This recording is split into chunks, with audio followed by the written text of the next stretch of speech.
తూర్పుగోదావరి జిల్లాలో పూలే జయంతి వేడుకలు ఘనంగా జరిగాయి. బీజేపీ అధ్యక్షుడు నాగేంద్ర ఆధ్వర్యంలో ఈ వేడుకలను జరిపారు. ఈ కార్యక్రమంలో ఎమ్మెల్సీ సోము వీర్రాజు పాల్గొన్నారు. పూలే విగ్రహానికి పూలమాల వేసి నివాళులర్పించారు. కుల వివక్షత, మహిళల పట్ల నాటి సమాజం చూపుతున్న నిర్లక్ష్య వైఖరిపై పూలే అలుపెరిగిన పోరాటం చేస్తారని ఎమ్మెల్సీ తెలిపారు.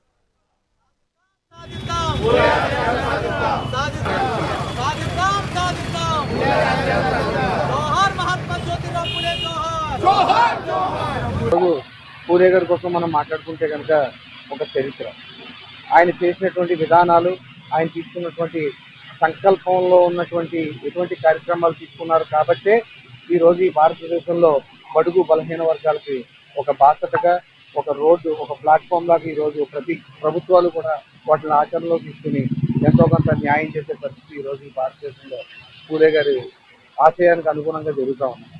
ఈరోజు గత ప్రభుత్వాల్లో ఏ రోజు కూడా పూలే గారి ఆశయాల్ని ఏ ప్రభుత్వం కూడా పాటించకుండా దొంగలో తొక్కేసే కార్యక్రమం చేసిందే తప్ప ఏ రోజు కూడా బీసీలని, బడుగు బలహీన వర్గాలని వెలుగులో తీసుకొచ్చే కార్యక్రమం చేయాలని ఏ ప్రభుత్వం కూడా ఆలోచిస్తారు.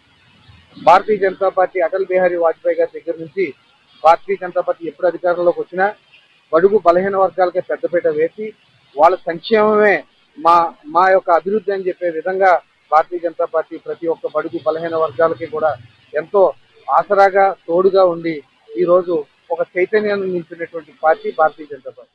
ఈరోజు పూలే గారి కోసం మనం జ్యోతిరావు పూలే 199వ జయంతి. ఈరోజు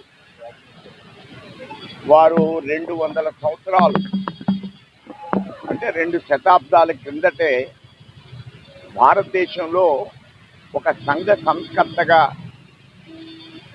అనేక ఆలోచనలు విద్య గురించి కానీ, అదేవిధంగా సాంఘిక సంస్కరణల గురించి కానీ, చదువు అనేది సమాజానికి చాలా అవసరం. అంటే అంబేద్కర్ కంటే ముందే ఒక సంస్కర్త ఈ భారతదేశంలో ఉద్భవించారు.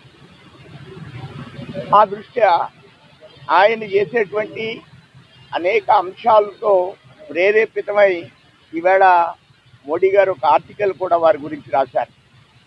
వారి భర్త చనిపోయిన తర్వాత కూడా వారి సంస్కరణ చేపట్టింది. ఆనాడు ప్లేగు వ్యాధి వస్తే దాంట్లో కూడా వారు ఆరోగ్యాన్ని లెక్క చేయకుండా ఆయన సంస్కరణలు స్వీకరించి ఆ ప్లేగు వ్యాధి వచ్చిన వ్యక్తులకి సర్వీస్ చేస్తూ ఆవిడ కూడా మరణించారు. ఇది నిజంగా మన దేశంలో 200 సంవత్సరాల కిందట ఇంత సంస్కరణ, ఇంత త్యాగం, ఇంత ప్రజల్ని ప్రభావితం చేసేటువంటి వారి జీవితాలు మనకు దొరకడం మన అదృష్టం.